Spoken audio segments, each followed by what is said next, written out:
गरीब बेटी के लिए आया लंदन और दुबई से रिश्ता। अरे उर्मिला बहन, तुम भी सब्जी लेने के लिए आई हो? मुझे तो लगा कि आज तुम्हारे घर में पनीर बनेगा। तुम्हारी बिटिया को देखने वाले जो आए थे, क्या हुआ? लड़कों वालों को हमारी प्रणाली पसंद तो आई ना? अरे मैं भी क्या पूछ रही हूँ, जरूर पसंद आई होगी। तो बताओ कब की शादी की तारीख तय हुई है? पल्लवी बहन, मैंने इस रिश्ते के लिए मना कर दिया। लेकिन क्यों उर्मिला बहन? लड़का तो सरकारी नौकरी वाला था ना, कोई खोट वोट तो नहीं था उसमें। ऐसा नहीं है, उस लड़के का घर हमारे गांव से 7-8 घंटे की दूरी पर है। मैं अपनी बेटी को इतनी दूर कैसे भेज दूं? मेरा दिल नहीं मानता। भगवान ने ले देकर एक ही तो बेटी दी है, उसे कैसे मैं इतनी दूर भेज सकती हूँ? अच्छा तो ये बात है। वैसे एक बात कहूँ, मेरे पास एक ऐसा रिश्ता है, शादी के बाद आपकी बेटी आपकी नजरों के सामने रहेगी और काफी खुश भी होगी अपने ससुराल में। पल्लवी बहन, तो कहाँ है ऐसा रिश्ता? अब तक छुपा के क्यों रखा था? मुझे जल्दी बताओ। मैं अपने बेटे प्रणव की बात कर रही हूँ। तुम तो जानती हो कि मेरा बेटा कितना सीधा साधा है। हाल फिलहाल में ही शहर में उसकी काफी अच्छी नौकरी लगी है। प्रणाली प्रणव तो बचपन से एक दूसरे के साथ खेलते आए हैं। अगर प्रणाली मेरे घर की बहू बन गई तो तुम्हारी नजरों के सामने रहेगी और मैं उसे अपनी बेटी की तरह रखूंगी। पल्लवी बहन, मेरे दिल में तो कब से यही बात थी, लेकिन कहने से हमेशा डरती थी। अब तो आप बस जल्दी से कल अपने बेटे और भाई साहब को लेकर घर आ जाइए। कल ही शगुन देकर रिश्ता पक्का कर देते हैं। उर्मिला घर आकर सारी बात अपने पति और बेटी को बताती है। अगले दिन पल्लवी अपने पति और बेटे के साथ शगुन का सामान लेकर रिश्ता पक्का करने के लिए प्रणाली के घर पहुंचते हैं कि तभी वहां पंडित जी अपने साथ कुछ लोगों को लेकर आते हैं। पंडित जी, आप यहाँ, और ये आपके साथ लोग कौन हैं? अरे बहन जी, आपने तो कहा था कि आपकी बेटी के लिए एक अच्छा रिश्ता ढूंढ कर लाना है। वही मैं तो दुबई से रिश्ता ढूंढ कर लाया हूँ। इनसे मिलिए, ये मनीषा जी और इनके पति मोहित जी हैं, और ये उनका इकलौता बेटा जय। शादी के बाद आपकी बेटी तो दुबई में रानी बनकर रहेगी। क्या कहा आपने? ये लोग दुबई में हैं? मेरी बेटी का दुबई से रिश्ता आया है। संतोष इतना बोल ही रहा होता है कि तभी प्रणाली के मामा राजेश कुछ लोगों के साथ वहां आते हैं। राजेश मामा जी, आप यहाँ? अरे कैसी है मेरी गुड़िया रानी? ये देख बहन, अपनी प्रणाली के लिए कितना बढ़िया रिश्ता लेकर आया हूँ। ये एकता जी और इनके पति सुनील जी हैं, और इनका ये बेटा लकी। पता है, ये लोग लंदन से आए हैं। तुम्हारी बेटी की किस्मत अच्छी है कि लंदन से इसके लिए रिश्ता आया है। ये क्या हो रहा है पंडित जी? मेरी बेटी के लिए दुबई से रिश्ता लेकर आए और भैया आप लंदन से? अरे क्या कहा तुमने, दुबई से? अरे लंदन वाले रिश्ते के सामने तो दुबई वाला रिश्ता कुछ भी नहीं है। भाई साहब, ऐसे कैसे बोल रहे हो? कभी दुबई की शक्ल भी देखी है? आए बड़े। अरे अरे बस करिए आप लोग, पहले इन लोगों को बैठने तो दीजिए। प्रणव के माता पिता एक जगह खड़े हो जाते हैं। वहीं दूसरी तरफ लंदन और दुबई से आए लोग आराम से बैठ जाते हैं। दिखने में प्रणाली काफी ज्यादा सुंदर और सुशील लड़की थी, जिसके चलते लंदन और दुबई दोनों ही रिश्ते वाले प्रणाली को अपने अपने घर की बहू बनाना चाहते थे। अरे बहन जी, आप अपनी बेटी हमें आंख बंद करके सौंप दीजिए। आपकी बेटी को हम रानी बनाकर रखेंगे। जैसे हमारे लंदन की रानी, वैसे आपकी बेटी हमारे घर की रानी। ये तो सिर्फ कहने की बात होती है। अरे बहन जी, लंदन कहाँ इतनी दूर, और दुबई का इंडिया से सिर्फ 4 घंटे की दूरी पर है। प्लेन पकड़कर आप कुछ घंटों में अपनी बेटी से मिलने के लिए आ सकते हैं। आपकी बेटी को तो हम पैर के अंगूठे से लेकर सिर के बालों तक पूरा सोने में भर देंगे। मेरे डैड बिल्कुल ठीक कह रहे हैं। हमारे पास किसी भी चीज की कमी नहीं है। बंगला है, ढेर सारी लग्जरी गाड़ी है। पता है, मेरे लिए तो आए दिन कितने बड़े बड़े घरों से रिश्ते आते हैं, लेकिन मुझे तो सिर्फ एक इंडियन लड़की से ही शादी करनी है। अरे इतने बड़े घर से रिश्ते आते हैं तो यहाँ क्या कर रहे हो? जाओ अपने दुबई में। और वैसे भी तुम दुबई वालों के पास काम ही क्या है? 24 घंटे तो बस वल्ला हबीबी करते रहते हो। प्रणाली, ट्रस्ट मी, मैं तुम्हें बहुत खुश रखूंगा। पल्लवी दुबई और लंदन वालों को प्रणाली का हाथ मांगता देख उर्मिला चौंक जाती है। उर्मिला बहन, ये सब क्या हो रहा है? आप लोग इन्हें कह क्यों नहीं देते? प्रणाली तो हमारे ही घर की बहू बनेगी ना। हमने तो कल ही रिश्ता पक्का कर दिया था। अरे पल्लवी बहन, जरा खुद को मेरी जगह रखकर देखो। अगर तुम्हारी बेटी के लिए दुबई और लंदन से रिश्ता आता तो तुम क्या अपनी बेटी का रिश्ता गांव में ही करती? मुझे माफ कर देना बहन, लेकिन अब मैं अपनी बेटी की शादी इस गांव में नहीं कर सकती। मैं तो बहुत खुश हूँ कि मेरी बेटी के लिए लंदन और दुबई से रिश्ता आया है, लेकिन हम लोग अभी ये फैसला नहीं कर पा रहे हैं कि किसके हाथ में अपनी बेटी का हाथ दें। ये फैसला तो अब हमारी प्रणाली ही कर सकती है। मैं इतनी जल्दी कोई फैसला नहीं करना चाहती। कम से कम मुझे 1 हफ्ते का वक्त दिया जाए। 1 हफ्ते बाद मैं आपको बता दूंगी कि मुझे किससे शादी करनी है, किससे नहीं। प्रणाली की बात सुन दुबई और लंदन से आए रिश्ते वाले गांव में ही एक कॉटेज लेकर रहने लगते हैं। तो वहीं पल्लवी का दिल टूटता है और अपने बेटे को लेकर वापस अपने घर चली जाती है। वहीं प्रणाली ये सारी बात अपनी सहेली ईशा को बताती है। प्रणाली तू तो बहुत लकी है यार, अगर मेरे लिए रिश्ता आता तो मैं तो दोनों को ही हाँ कर देती। ये तू कैसी बातें कर रही है? मेरी परेशानी को सुलझाने की बजाय तू तो मुझे और उलझा रही है। परेशान मत हो यार, मैं तो मजाक कर रही थी। तेरी इस प्रॉब्लम का बहुत अच्छा सोल्यूशन है मेरे पास। देख, तू एक दिन उस दुबई वाले लड़के के साथ घूमने जा और एक दिन उस लंदन वाले के साथ, जिसका बिहेवियर, जिसका नेचर तुझे अच्छा लगे तो उसको तू हाँ कर देना।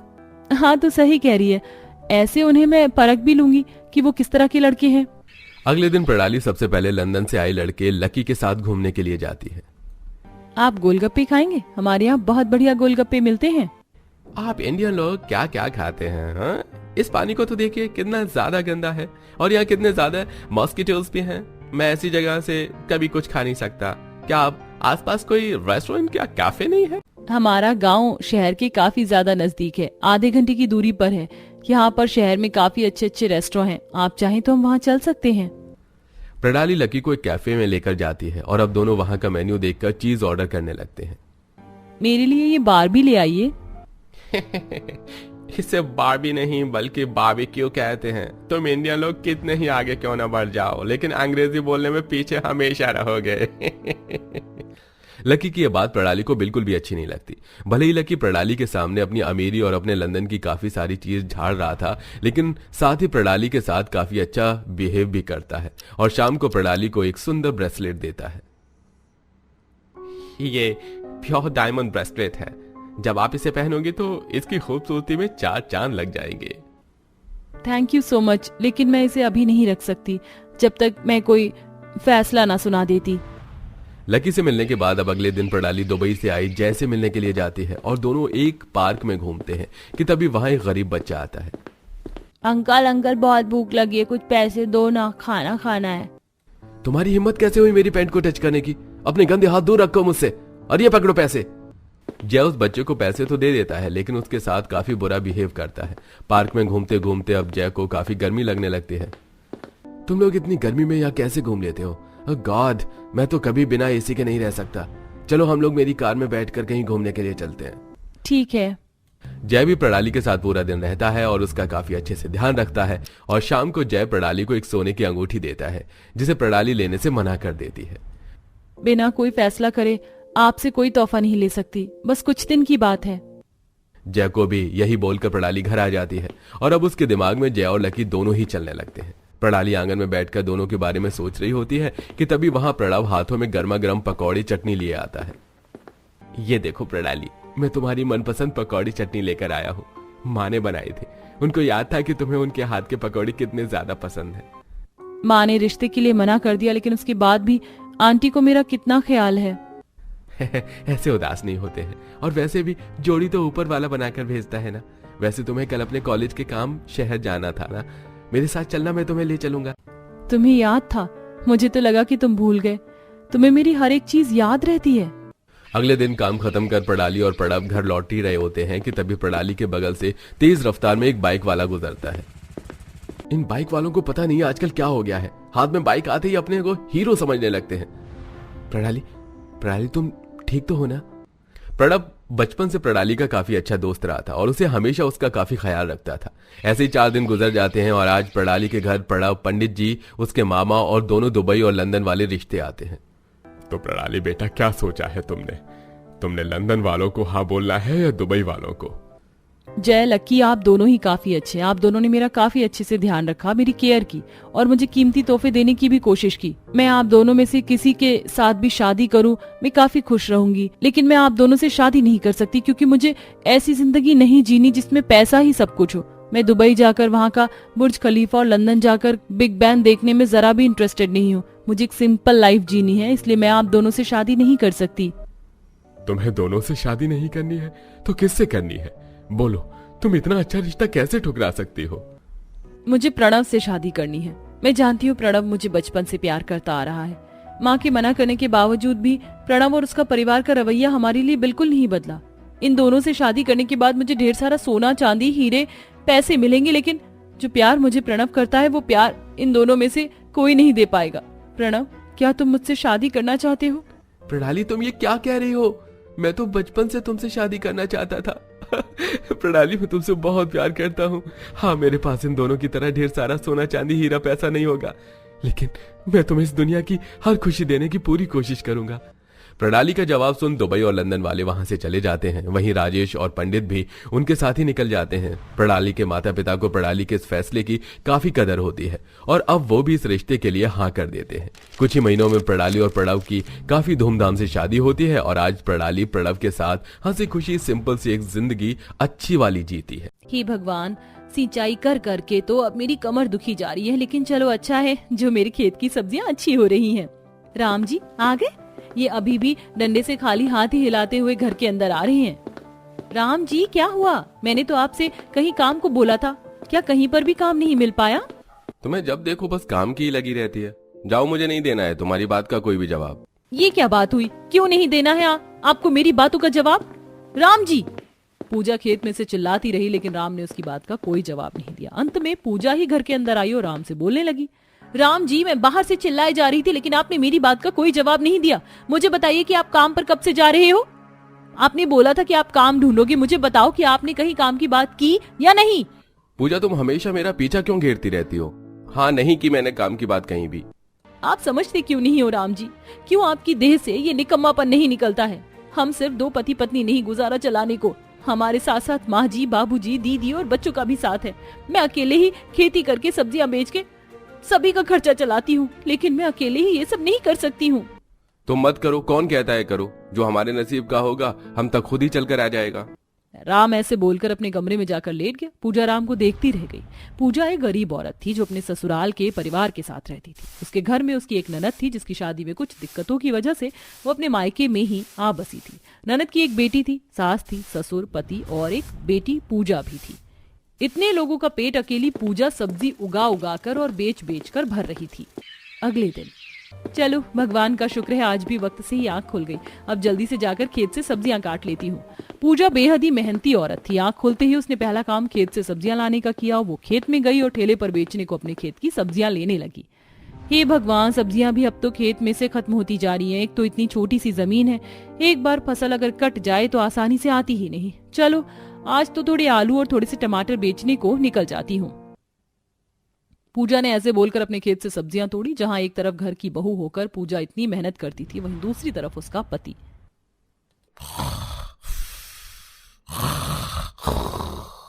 राम और घर के सभी सदस्य घोड़े बेचकर सो रहे थे।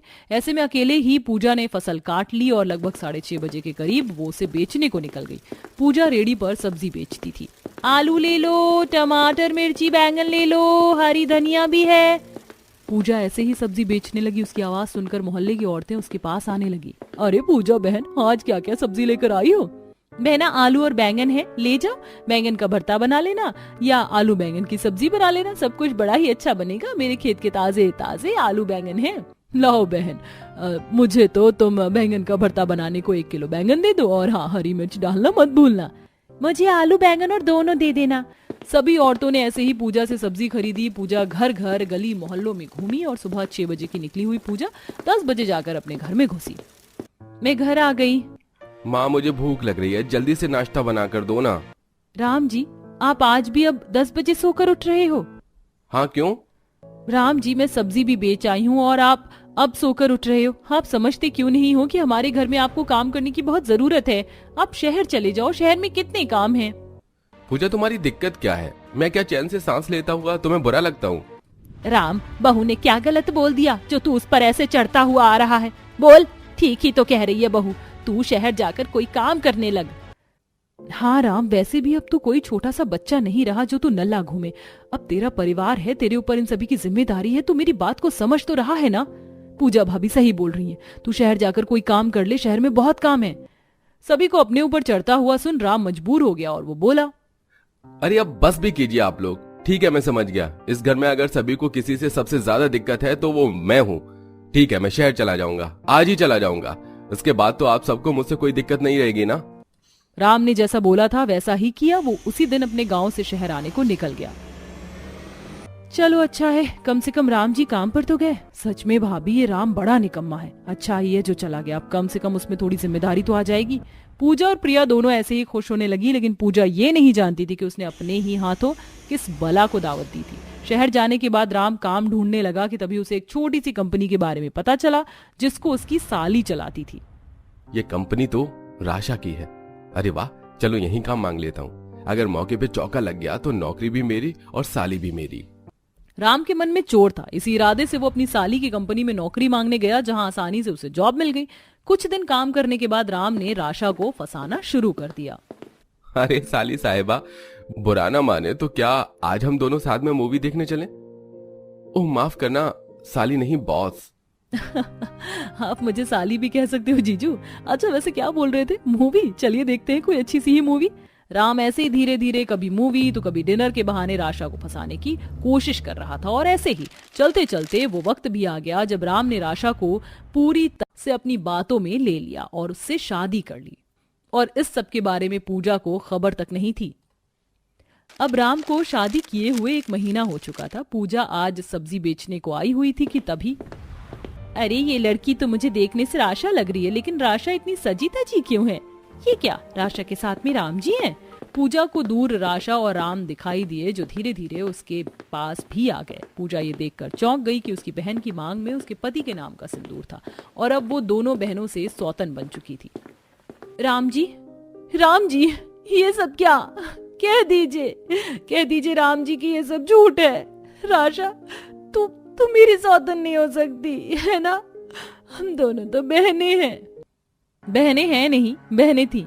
अब मैं राम जी की पत्नी हूँ, वो पत्नी जो राम जी को बहुत प्यार करती है। राशा ऐसे बोलकर पूजा की साइड से निकल गई। राशा से शादी करके राम को उसका सब कुछ मिल गया था। राम पर अब पैसा था जिसके लिए उसने राशा से शादी की थी। कुछ देर बाद राशा और पूजा दोनों घर पहुंच गई, जहां पर इस बात को लेकर काफी बतंगड़ बना।